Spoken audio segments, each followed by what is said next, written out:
I want to talk with you guys about something else, and it's to know when you've reached the end of a relationship. Know when you've reached the end. Sometimes when all hell is breaking loose in a relationship, sometimes that's your indication that things are done.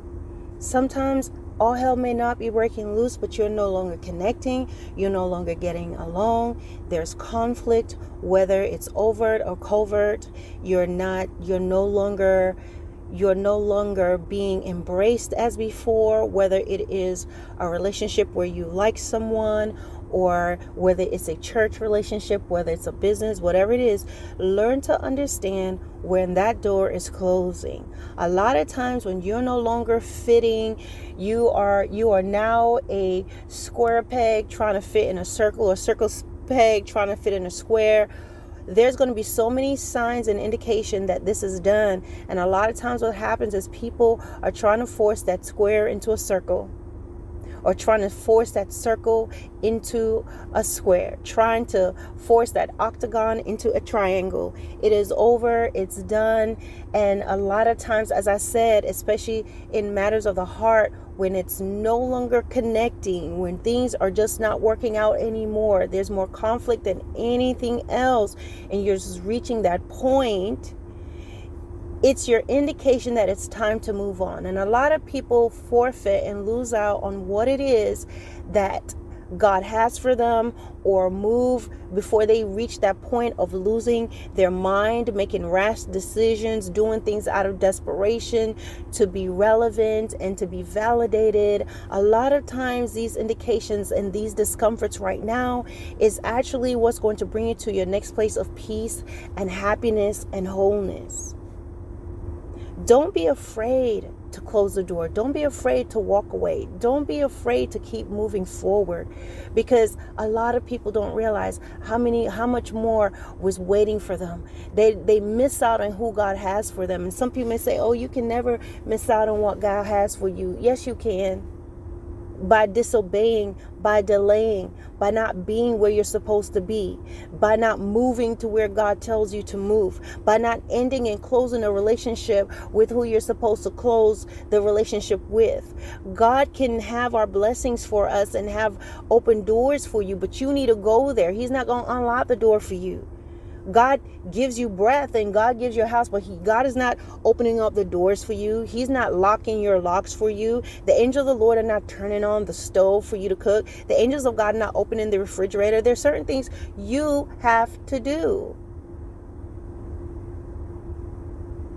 And so in these matters and in these cases, pay attention to what's before you and stop trying to fight against what's supposed to be just non-existent in your life now. It used to be sweet, now it's sour. It used to be hot, now it's getting cold. They used to be kind and they're no longer. Remember when Jacob was living with his uncle Laban, everything was going well for a time. But Laban began to see how Jacob was growing and he was thriving, and he began to be jealous.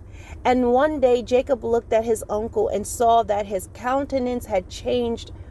His countenance, that means his face, he saw something there that let him know that his heart was no longer with him.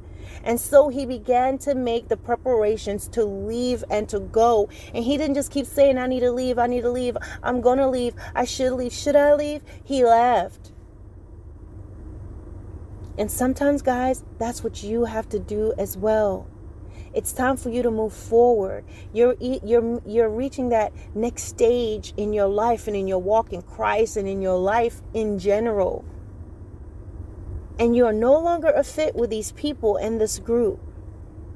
And as you're growing and as you're thriving, you're going to find yourself meeting people they're going to start to be jealous because you're not where you used to be.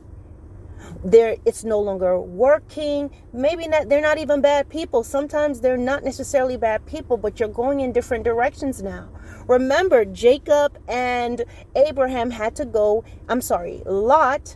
Abraham had to go in different directions. And sometimes that's what it is. And other times there is conflict. Don't learn how to spar and learn how to argue and learn how to stay in these toxic surroundings and situations where you're not wanted, but learn to take a hint. Learn to read the room. Learn to follow what God is trying to show you and step away and take a leap of faith and step out and see. And I guarantee you, you're not going to regret it. It may be scary at first. You may be uncertain, but stay on the path towards your destiny. But don't get stuck in what's familiar. There's more. Just trust God. Let go. Move forward. The signs are obvious. All right, guys.